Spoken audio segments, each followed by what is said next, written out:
Quinta-feira, 21 de agosto.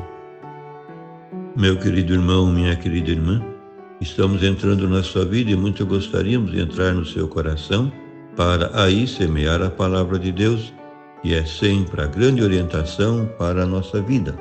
Nesta quinta-feira celebramos a memória de São Pio X, Papa, que a liturgia nos apresenta o Evangelho de São Mateus, capítulo 22, versículos de 1 a 14. Naquele tempo, Jesus voltou a falar em parábolas aos sumos sacerdotes e aos anciãos do povo, dizendo: O reino do céu é como a história do rei, que preparou a festa de casamento do seu filho, e mandou os seus empregados para chamar os convidados para a festa, mas esses não quiseram vir. O rei mandou outros empregados, dizendo: Dizei aos convidados: Já preparei o banquete, e os bois e os animais cevados já foram abatidos, e tudo está pronto, vinde para a festa. Mas os convidados não deram a menor atenção. Um foi para o seu campo, outro para os seus negócios, outros agarraram os empregados, bateram neles e os mataram. O rei ficou indignado e mandou suas tropas para matar aqueles assassinos e incendiar a cidade deles. Em seguida, o rei disse aos empregados: A festa de casamento está pronta, mas os convidados não foram dignos dela. Portanto, ide até as encruzilhadas dos caminhos e convidai para a festa todos os que encontrardes. Então os empregados saíram pelos caminhos e reuniram todos os que encontraram, maus e bons. E a sala da festa ficou cheia de convidados.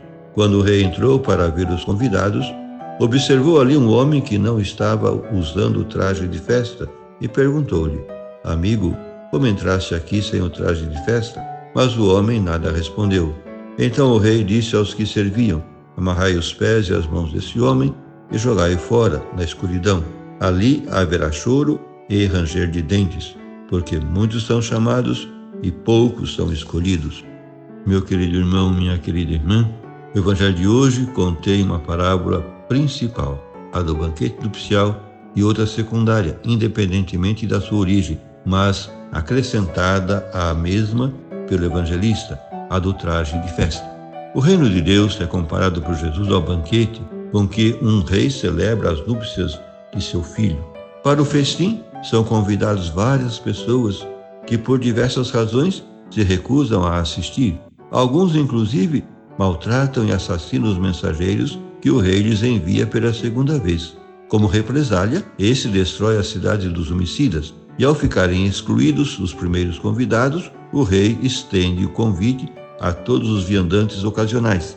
Desta maneira, a sala do banquete depressa se enche de comensais, bons e maus, diz-se em Mateus.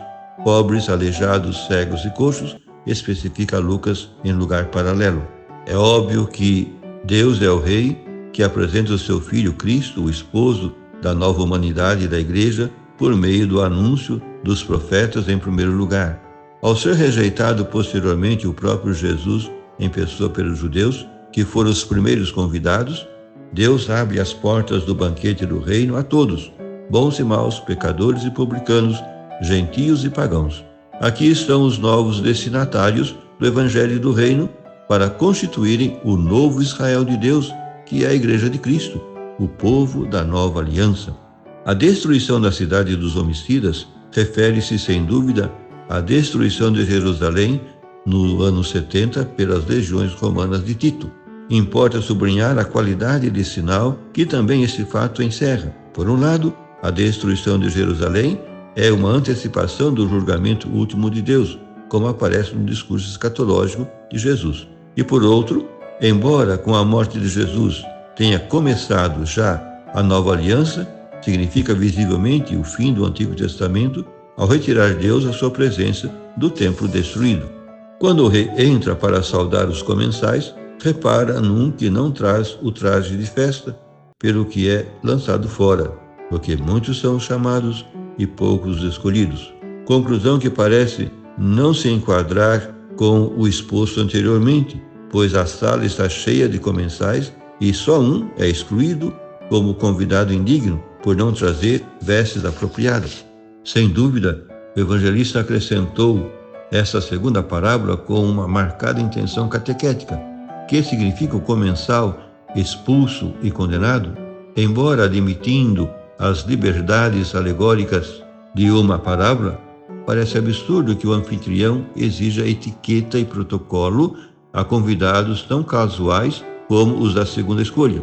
Que segredo encerra tal severidade? O acréscimo de Mateus é um aviso para todos os membros da comunidade mediante um exemplo individualizado. É preciso evitar o erro que poderia criar o fato de um convite universal para o reino. Os chamados por Deus gratuitamente, tanto judeus como pagãos, não devem enganar-se com uma falsa segurança de salvação, porque muitos são chamados e poucos escolhidos do julgamento de Deus. Não esqueçamos que a parábola do banquete, além de ser uma das parábolas da Boa Nova que Jesus dirige aos seus críticos e inimigos para justificar o seu anúncio evangélico aos pobres e a sua conduta com os pecadores, é também uma das parábolas de crise, isto é, na perspectiva do julgamento. Deus pede-nos uma resposta de gratidão ao seu favor imerecido para não cairmos em desgraça pela nossa desatenção e presunçosa arrogância.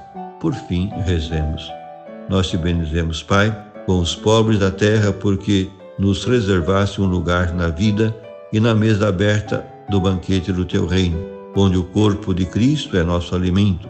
Bendito seja, Senhor, por Jesus, teu Filho, que é o noivo das tuas bodas com a humanidade e a Igreja. Livra-nos da loucura de rejeitar o teu convite, com as ridículas desculpas.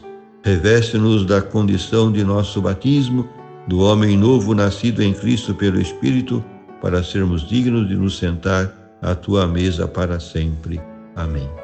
E a você, meu querido irmão, minha querida irmã, que me acompanhou neste encontro com a Palavra de Deus, desça sobre ti a bênção de Deus Todo-Poderoso, Pai e Filho e Espírito Santo. Amém.